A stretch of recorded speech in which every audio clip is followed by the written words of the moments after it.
Train চলে গেল। আবারও এক নতুন ভ্লগে আপনাদের সবাইকে স্বাগত। রিঙ্কি সুব্রত লাইফস্টাইলে আজ এসেছি অ্যাক্সেস মলে। এটা অ্যাক্সেস মল, কলকাতা নিউ টাউন। খুব বড় একটা মল অ্যাক্সেস মল। এখানে সমস্ত রকমেরই জিনিসপত্র অ্যাভেলেবেল রয়েছে।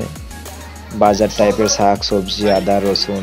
ভ্যালেন্টাইন ডের দিন এসেছিলাম, খুব সুন্দরভাবে চকলেট সাজানো রয়েছে। এটা ইলেকট্রনিক ডিপার্টমেন্ট। এটা পুরো অ্যাক্সেস মলটা। এটা টোটাল 5 ফ্লোর।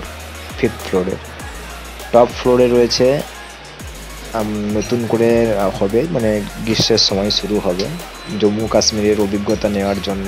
বরফ পড়বে, ঠিক আছে, স্নো পার্ক। 500 টাকা করে টিকিট। এটা অ্যাক্সেস মলের বাইরেটা। বন্ধুরা দেখুন, এখানে সব ফটো তুলতে ব্যস্ত, ফটো সেশন চলছে। তো কখনো আসলে নিউ টাউনে অ্যাক্সেস মল থেকে ঘুরে যাবে, খুব ভালো মল, বাট দাম